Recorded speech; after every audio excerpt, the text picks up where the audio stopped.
তারপরে দেখুন এইভাবে বান্ডিল বান্ডিল টাকা উইতে খেয়েছে।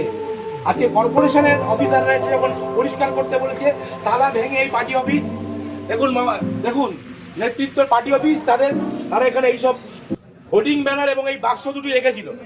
আজকে এখানে তালা ভেঙে এখানকার কর্মচারীরা, এখানকার সাফাই কর্মচারীরা, এখানকার অধ্যাপকদের অনুমতি নিয়ে এগুলো উদ্ধার করেছে। আপনারা দেখুন কি পরিমাণ টাকা, 100 টাকা 500 টাকার বান্ডিল উই পোকায় খেয়েছে। এই টাকার উৎস কি আমরা জানতে চাই। এই টাকা কারা? দিনের পর দিন এই কলেজে যারা দুর্নীতি করেছে, এই কলেজে যারা দিনের পর দিন ধরে দুর্নীতি করেছে, এই কলেজে দিনের পর দিন যারা টিচিং স্টাফদের ঠকিয়েছে, প্রফেসরদের সঙ্গে গুন্ডামি করেছে, তাদের প্রত্যেকের টাকা এটা। এবং এই টাকা কোথা থেকে এসছে তারও উত্তর দিতে হবে। আমরা আজ পুলিশ ডেকেছি, মিডিয়াকে আমরা খবর দিয়েছি, তারা আসছে, এগুলো তারা সিজার করবে, এগুলো তারা নেবে এবং তাদের প্রত্যেকের জন্য সাজা হবে। এবং আমরা যত ওপর পর্যন্ত যেতে হয়, আমরা যে একটা শিক্ষা প্রতিষ্ঠানে, এটা কি কোনো মন্ত্রী খাটের তলা?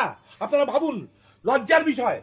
একটা শিক্ষা প্রতিষ্ঠানে এইভাবে টাকা পাওয়া যাচ্ছে উইতে খাওয়া। সুরেন্দ্রনাথ কলেজের পেছনে জিমনাসিয়ামের সামনে পুরনো গোডাউন ঘর থেকে, এই ঘরটি দেখাও। আমরা এই দুটোই বাক্স উদ্ধার করেছি, তার মধ্যে এইভাবে টাকা উইতে খাওয়া টাকা পড়ে রয়েছে। আরো 2-3টি ঘর এরকম বন্ধ রয়েছে, সেগুলো ভাঙার প্রক্রিয়া চলছে। কলেজের স্টাফরা রয়েছেন, প্রিন্সিপাল স্যাররা রয়েছেন, সকলের সামনে আমরা মুচিপাড়া থানার পুলিশ কর্তৃপক্ষকে খবর দিয়েছি, তারা এগুলো সিজ করবেন।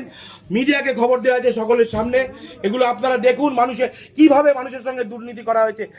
মানুষ খেতে পাচ্ছে না, সারা দেশ বিভিন্ন রকম ক্রাইসিসে ভুগছে, সেইখানে দেখুন এইভাবে টাকা উইতে খাচ্ছে।